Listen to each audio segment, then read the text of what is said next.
Hello there YouTube, welcome back to Simon Outdoors. Now, these are the strikers that actually made it through forging.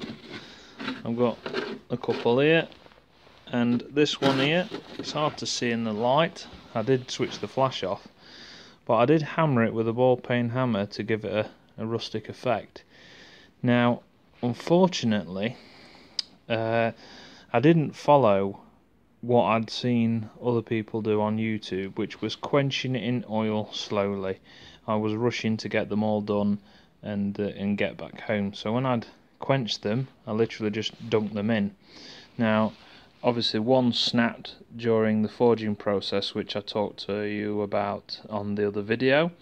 Luckily these survived. This one, I was going to make it look a bit like this one and cut that off, but then I decided against it because you can put your finger in there, a finger there, hold it and strike down, or just pinch your fingers onto that top piece and strike down.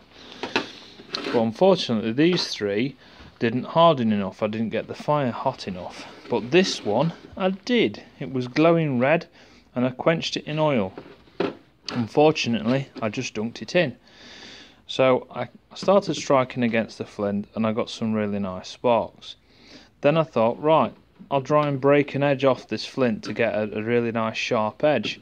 But unfortunately, because it was hardened too much, the handle piece, which was folded like that, snapped off.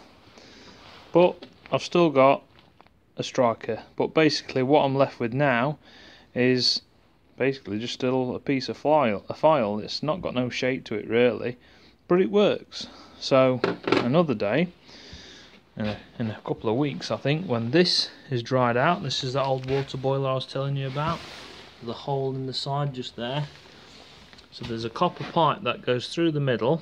I've put those sticks in, so when I have the fire, it'll burn those sticks out, and that if there's any coal sitting there in the middle, the air will still blow up on three sides of the fire when there's charcoal in there. And I'll drop these back in, heat them up, and I'll quench them in oil slowly on that striking edge. And then I'll leave it to cool, so that hopefully on this one it doesn't snap off, because I quite like this one. But I had a go with the flint and it's too soft, so I need to get that hardened. This one, I was going to try and make one of those where it comes round, in, round and in, but because all I was working with was a piece of railway track, I was a bit limited. So this one's a bit like a knuckle duster, so hold it like that and strike down. So yeah, I always wear rubber gloves when I'm at work now, because my skin cracks up and dries up so fast. But yeah, so that's my forge. What else have I got going on? Well, that's my bow drill kit there. Got a bit of a birch polypore, some bait for my traps. Had a go at hand drill yesterday. Some shotgun cartridge matchboxes. This is bulrush and this is some elder that had Jew's ears growing out of it. So I've put it in a very hot room and dried it out. Sawn the middle piece out to create an hearthboard. But I had a go with the bulrush and the elder, even though both are dry.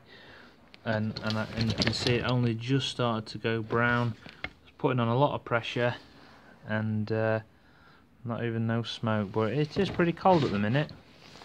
So I've got some hazel there drying. It's already been marked for lengths for bow drill. Some more hazel. That's one of my bipods that I put over tripod that I put over the fire. That's the rest of this elder I was telling you about. You can see the dried up Jew's ears. So that's what I cut my hearthboard from, and these are the pieces that was left either side. So always saving all sorts. Collected some birch bark the other day, that's some willow shavings. Down here I've got that hazel shavings, which is all dried out now. Bit of cattail in there, all sorts. Don't throw note away. Same as under here. I've got charcoal. It's actually from silver birch, so when I start processing some amadou again, because if you look down here I've got lots of horse's hoof fungus left on the floor.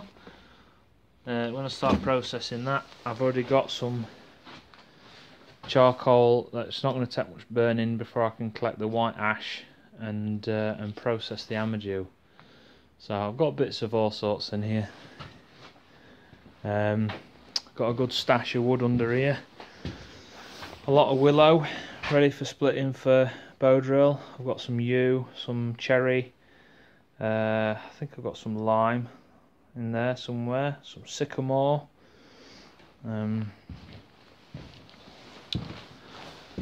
Also got some yew here that I've kept. Smaller piece down there. Terrible lighting in the shed. It's fell over again. But bits of old tents, saved them, cut the tent off if the tent's ripped or got black mould on it, things like that, because they come in as a ground sheet.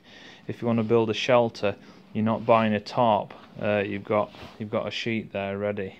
So yeah, but basically, yeah, you've had a little wander around the shed where I keep all my junk, like old oven trays, because they come in really handy for putting over fire pits and putting your pots on.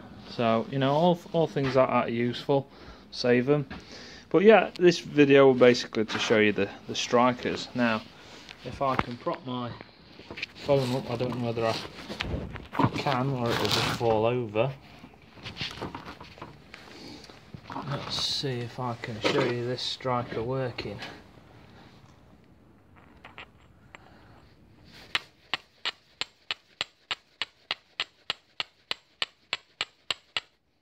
There we go. Oops. Got a piece in my eye.